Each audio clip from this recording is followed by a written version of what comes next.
Hello বন্ধুরা, তোমরা কীরকম আছো? আশা করি ভালো আছো। আজকে রান্না করলাম সরষে ইলিশ। তাই মাছ ধুয়ে ফ্রিজে রেখেছিলাম, ফ্রিজ থেকে বের করে এনে মশলা লাগিয়ে সরষে বাটিয়ে নিলাম। কাঁচা লঙ্কা, 2-3 কোয়া রসুন, সরষে বেটে নিলাম। পেঁয়াজ দিইনি, পেঁয়াজ দিলে ইলিশ মাছের গন্ধটা চলে যায়। বাটা হয়ে গেছে, মাছের উপর দিয়ে দিলাম সরষে বাটা, হলুদ গুঁড়া, লঙ্কা গুঁড়া, জিরা গুঁড়া, তারপর কাঁচা সরষের তেল একটু বেশি করে দিলাম, বেশি দিলে না ভালো লাগবে না।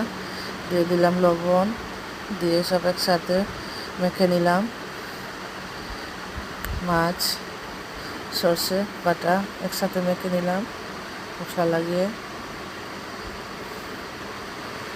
তারপর এক এক পিস করে কড়াইতে বসিয়ে দিলাম। আমরা 4 জন মানুষ যেহেতু, তাই 4 পিস দিয়ে দিলাম সেদ্ধ করার জন্য। এক পিস করে 4 পিস দিয়ে দিলাম। তারপর জল দিয়ে দিলাম থালটি, টমেটো দিয়ে দিলাম। তারপর একটা একটা করে কাঁচা লঙ্কা দিয়ে দিলাম উপরে, দিয়ে রেখে দিলাম আগুন স্লো করে। অন্য চুলাতে ঝোল করছি, ঝিঙ্গা আলু দিয়ে ইলিশ মাছের ঝোল। তারপর ঝোল ফুটে উঠে গেছে, দিয়ে দিচ্ছি মাছ। ঝিঙ্গের ঝোল হয়ে গেছে, ঝিঙ্গে ইলিশ মাছের ঝোল হয়ে গেছে।